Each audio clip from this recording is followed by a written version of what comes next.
அனைவருக்கும் வணக்கம். தெய்வீக பலன்கள் சேனல் சார்பாக தங்களை அன்புடன் வரவேற்கிறோம். இன்று நம் காணொளியில் காண விரும்புவது வைகாசி மாதம் 2026 சிறப்புகளை பற்றி இந்த காணொளியில் பார்க்கலாம். வாருங்கள் காணொளிக்கு செல்லலாம். மறக்காமல் ஒரு சப்ஸ்கிரைப் செய்யவும். சித்திரை மாதம் முடிந்து வைகாசி மாதம் துவங்குகிறது. இது வளமான வாழ்க்கை தரும் மாதம் என்பதனால் இந்த மாதத்தில் என்னென்ன விஷயங்களை செய்ய வேண்டும், எவற்றையெல்லாம் தவிர்க்க வேண்டும், எந்த தெய்வத்தை வழிபட வேண்டும் என்பது உள்ளிட்ட விஷயங்களை தெரிந்து கொண்டு செயல்பட வேண்டும்.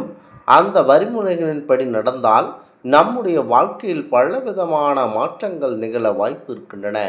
வைகாசி மாதம் என்பது பருவநிலை மாற்றம் ஏற்படும் மாதமாகும். இந்த மாதத்தில் வெயிலின் தாக்கம் படிப்படியாக குறைய துவங்கி வசந்த காலத்தின் இதமான காற்று வீச துவங்கும். அதனால் இது வாழ்க்கையில் இருக்கும் கஷ்டங்கள், துன்பங்கள் ஆகியவற்றை நீக்கி வாழ்க்கையில் மாற்றத்தையும் சுகத்தையும் ஏற்படுத்தும் மாதமாக விளங்குகிறது. இந்த மாதத்தில் சில விஷயங்களை கண்டிப்பாக செய்யவும் தவிர்க்க வேண்டுமென சாஸ்திரம் கூறுகிறது. இந்த மாதத்தில் தவிர்க்க மற்றும் செய்ய வேண்டிய விஷயங்களை பற்றி தெரிந்து கொள்ளுங்கள். கத்தரிக்காய், அதாவது வைகாசி மாதத்தில் கத்தரிக்காய் சாப்பிடுவதை கண்டிப்பாக தவிர்த்து விட வேண்டும். கத்தரிக்காய் சாப்பிடுவதால் தோஷம் ஏற்படும் என நம்பப்படுகிறது. ஆயுர்வேதத்தின்படி இந்த மாதத்தில் கத்தரிக்காய் சாப்பிடுவது உடல் நலத்திற்கு தீங்கு விளைவிக்கும். இது உடலில் வாத நோயை அதிகரிக்கும் ஒரு ஆகும். இது உடல் சூட்டை அதிகரிக்கும். முக்கியமாக வைகாசி மாதத்தில் பகலில் தூங்குவதை கண்டிப்பாக தவிர்த்து விட வேண்டும். பகலில் தூங்குவது நல்லதல்ல என கருதப்படுகிறது. இந்த மாதத்தில் பகலில் தூங்குபவர்களுக்கு எப்போதும் ஏதாவது ஒரு நோய் இருந்து கொண்டே இருக்கும் என சொல்லப்படுகிறது. அடுத்ததாக வைகாசி மாதத்தில் வெயிலில் நடப்பதை தவிர்க்க வேண்டும்.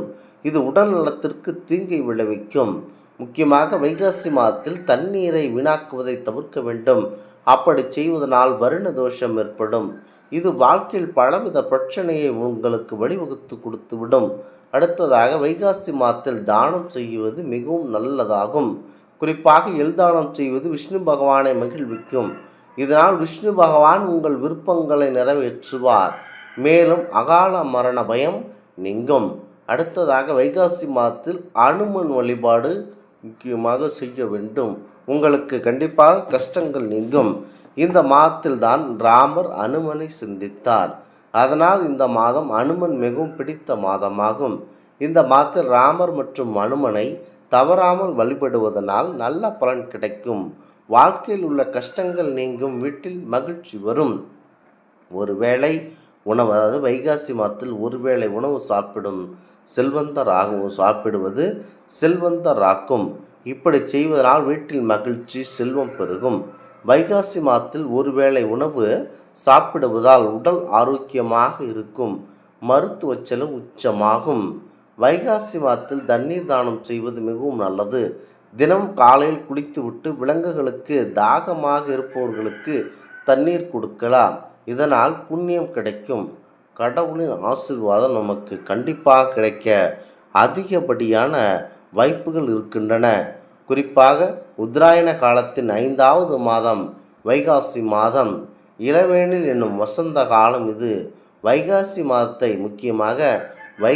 மாதத்தை மிக சக்தி வாய்ந்த மாதம் என போற்றப்படுகிறது. முக்கியமாக இது வசந்த காலமாகும். வைகாசி மாதத்தில் மாதவ மாதம் என்று அழைப்பர். வைகாசி மாதத்துக்கு மட்டுமே இத்தனை சிறப்புகள் உண்டு.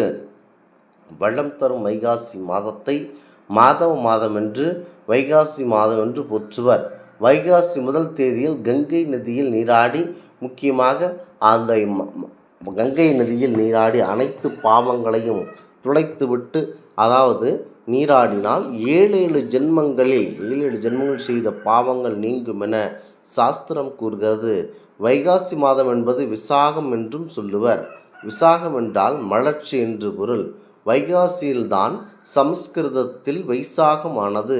இந்த மாதத்தில் புனிதமாக நீராடி வழிபட்டீர்கள் என்று சொன்னால் நம்முடைய பிரச்சனைகள் அனைத்தும் நீங்கும்.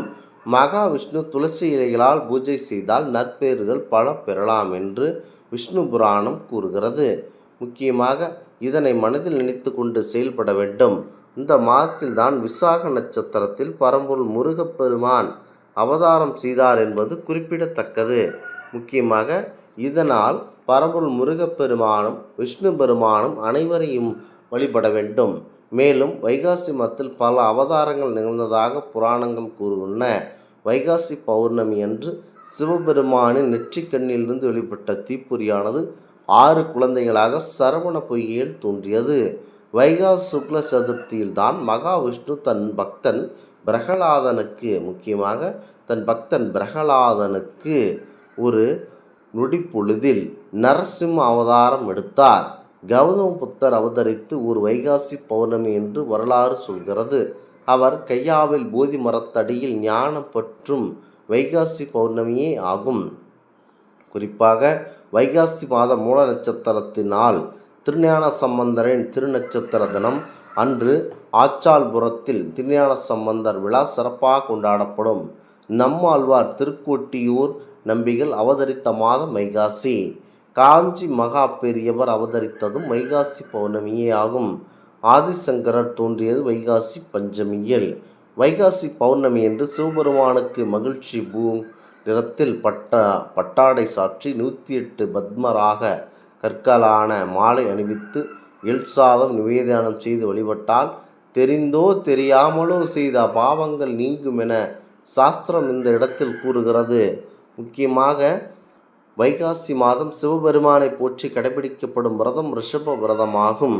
வைகாசி விசாகத்தில் யமதர்மர் அவதரித்ததாக புராணம் கூறுகிறது. ஆகையால் யமதர்மராஜன் எழுந்தருளியுள்ள ஸ்ரீ வாஞ்சியம் மற்றும் திருச்சி மண்ணச்சநல்லூர் அருகேயுள்ள திருப்பஞ்சிலி திருத்தலங்களில் சிறப்பு வழிபாடுகள் கண்டிப்பாக நடைபெறும். தமிழ் கடவுள் முருகப்பெருமான் வைகாசி மாதம் விசாக நட்சத்திரத்தில் பிறந்தது குறிப்பிடத்தக்கது. இந்த ஆன்மீக தகவல் உங்களுக்கு பிடித்து இருந்தால் தெய்வீக பலன்கள் சேனலை கண்டிப்பாக சப்ஸ்கிரைப் செய்து கொள்ளவும். மீண்டும் ஒரு நல்லதொரு காணொளியில் உங்களை சந்திக்கிறோம். நன்றி, வணக்கம்.